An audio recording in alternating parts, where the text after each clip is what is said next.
as you're listening to this guy that's gone into a market in 3 years writing money, at the end of the day, I can pretty much tell you, you have outworked the competition, and as time has gone by, people have started to notice you. Here's what I've learned.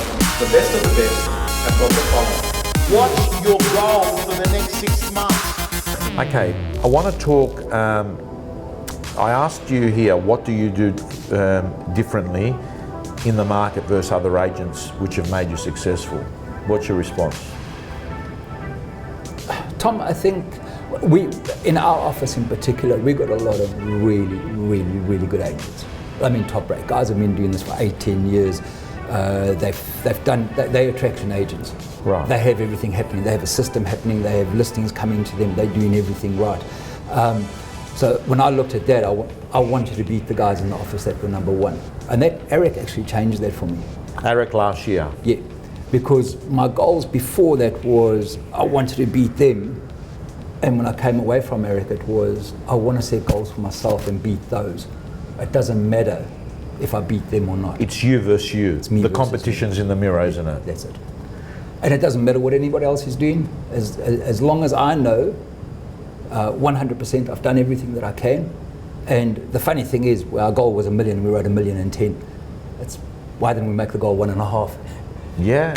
You know, but that was the goal. It was no compromise. That was what we had to get, all in. So what makes me different, I think, when I look at a lot of what the other agents are doing, I just try to outwork everybody. You work harder than most? Yeah. You're in there earlier? Yeah. And you're in there later? Out there later? Very often, we have one admin lady that starts early. She'll beat me to work. At one stage, I was running pretty much, last year I was running just about every day, 7 to 8. 7 in the morning. So you were the first, one of the first in the office? First in the office, last to leave, switch the lights off. Our principal actually came in the one day, he looked at me, he said, I'm going to put a sign outside that says salesman on call 24/7. I did a video not long ago about if you don't know how to turn the alarm on, there's your problem. Exactly. Have you got an alarm in your office? Yes. Do you know how to turn it off? Yeah. I do it just about every day. Did you hear that? He does it just about every day. And I'm telling everyone out there, as you're listening to this guy that's gone into a market in 3 years writing money, at the end of the day, I can pretty much tell you, you have outworked the competition, and as time has gone by, people have started to notice you. Yeah. You're getting results, other owners call you. But in the early stages, you didn't have that. No. You just had to work harder than everyone else, hustled harder than everyone else. Yeah. You're listening to training courses, you're doing coaching, you're in the real estate gym. Can I ask you, you've been doing the real estate gym now for how long? Since the start of the year.